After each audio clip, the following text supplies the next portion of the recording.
बनेगा स्वस्थ India podcast में आपका स्वागत है। हमारा ध्यान प्रत्येक और सभी के लिए एक समग्र और स्वस्थ भारत बनाने पर है। हमारा लक्ष्य संपूर्ण स्वास्थ्य का है, जहां नागरिक, व्यक्ति, समाज और सरकारें सभी के लिए स्वास्थ्य सुनिश्चित करने के लिए मिलकर काम करती हैं।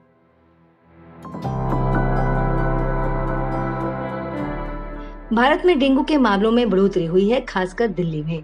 मैं हूं शिखा शर्मा और आज बनेगा स्वस्थ इंडिया पॉडकास्ट पर हमारे साथ हैं नोएडा के फोर्टिस हॉस्पिटल के इंटरनल मेडिसिन के डायरेक्टर डॉक्टर अजय अग्रवाल, जो कि इस वेक्टर जनित बीमारी के कारणों, लक्षणों और रोकथाम के उपायों पर हमारे साथ विस्तार से चर्चा करेंगे। धन्यवाद डॉक्टर अग्रवाल हमारे साथ जुड़ने के लिए। क्या आप हमें डेंगू और उसके प्रकार के बारे में बता सकते हैं?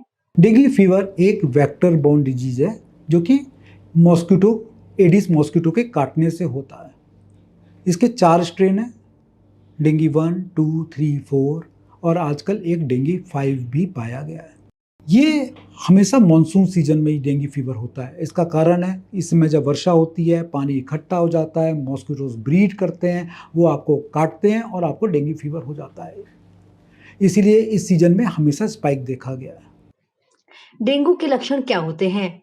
क्या आप हमें गंभीर और सामान्य लक्षणों के बीच में अंतर बता सकते हैं? डेंगू फीवर जरूरी नहीं है कि हमेशा खतरनाक हो।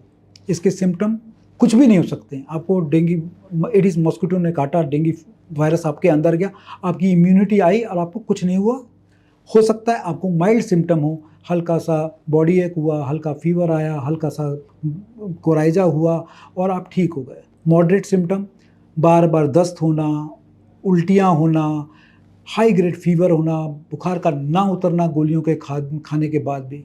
यार एक सीवियर सिम्टम भी हो सकते हैं कि जैसे प्लेटलेट ड्रॉप कर गई, आपके ब्लड के चकत्ते पड़ गए बॉडी में, आपको उल्टियाँ होने लग गई, आपको दस्त ज़्यादा होने लग गए, सांस फूलने लग गई, आपका ब्लड प्रेशर फॉल हो गया। सीवियर जब हो जाते हैं, ज़्यादा तेज हो जाता है, तो आपको अस्पताल में भर्ती होने की आवश्यकता होती है।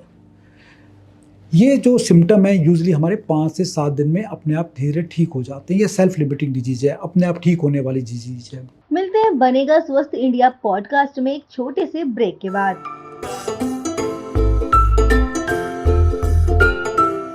देखें हमारा नया बनेगा स्वस्थ इंडिया वीडियो पॉडकास्ट स्वास्थ्य मंत्र, पहला पब्लिक हेल्थ और हाइजीन पॉडकास्ट। ये पॉडकास्ट अंग्रेजी और हिंदी में स्पॉटिफाई, एप्पल और यूट्यूब पर लाइव है।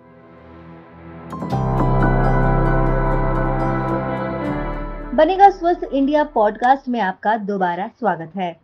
सर, ये तो हुई लक्षणों की बात। अब अगर उपचार की बात करें तो एक मरीज को इलाज से लेकर खान-पान तक किन बातों का ध्यान रखना चाहिए? इसमें कोई खान-पान का कोई बहुत विशेष महत्व नहीं रहता। हम वही खाना चाहिए जो हम खा सकते हैं। वेजिटेरियन खाना, दाल, चावल, रोटी, सब्जी। इसमें जो मिथ हैं, पपीते का रस पी जाना या आपका बकरी का दूध, ये सब का कोई लाभ नहीं है। हमें ये जानना चाहिए कि जब भी सिम्टम सीवियर हो, बुखार ना उतरे, बार बार उल्टियाँ, दस्त हो, तब हमें डॉक्टर के पास जाके अस्पताल में तुरंत दिखाना चाहिए। जहाँ भर्ती होने की आवश्यकता हो भर्ती होना चाहिए, नहीं तो अनावश्यक भर्ती होने की आवश्यकता नहीं है। ना ही इसमें कोई एंटीबायोटिक का रोल है, क्योंकि एंटीबायोटिक जब सेकेंडरी इन्फेक्शन हो जाए, जैसे बैक्टीरिया के इन्फेक्शन हो जाए, तो ही काम आती है। अदरवाइज इसमें एंटीबायोटिक का भी कोई रोल नहीं होता। डेंगू फीवर किसी भी एज ग्रुप में हो सकता है। ये छोटे बच्चों को भी हो सकता है, बड़ों को भी हो सकता है। जो भी घर से बाहर जाते हैं उनको हो सकता है। डेंगू फीवर का जो वायरस है वो मॉस्किटो है, हर एक को काट सकता है। बट जो मोटे लोग होते हैं, जो डायबिटिक होते हैं या एक्सट्रीम एज ग्रुप जैसे बच्चे हो गए, ओल्डर एज ग्रुप के लोग हो गए, उनमें सीवियरिटी ज़्यादा देखी गई है।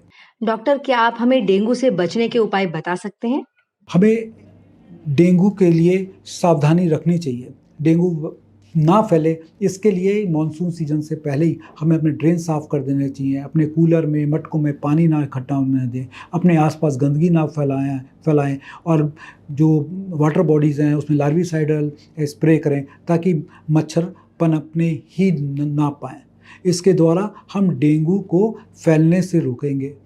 धन्यवाद डॉक्टर अग्रवाल हमारे साथ जुड़ने के लिए। इस हफ्ते बनेगा स्वस्थ इंडिया पॉडकास्ट में बस इतना ही। अगर आपके पास इस टॉपिक पर टिप्पणी, सवाल या सुझाव हैं जिस पर हमने आज चर्चा की है, या ऐसे मुद्दे हैं जिन पर आप फ्यूचर में चर्चा करना चाहते हैं, तो हमें bsipodcast@ndtv.com पर लिखें। याद रखें, BSI का मतलब बनेगा स्वस्थ इंडिया है। आप हमसे फेसबुक, ट्विटर और इंस्टाग्राम पर बनेगा स्वस्थ इंडिया हैंडल पर भी जुड़ सकते हैं और सप्ताह भर बातचीत जारी रख सकते हैं। अगले हफ्ते तक मैं शिखा शर्मा आपसे अलविदा लेती हूँ। हेल्दी रहें, सेफ रहें।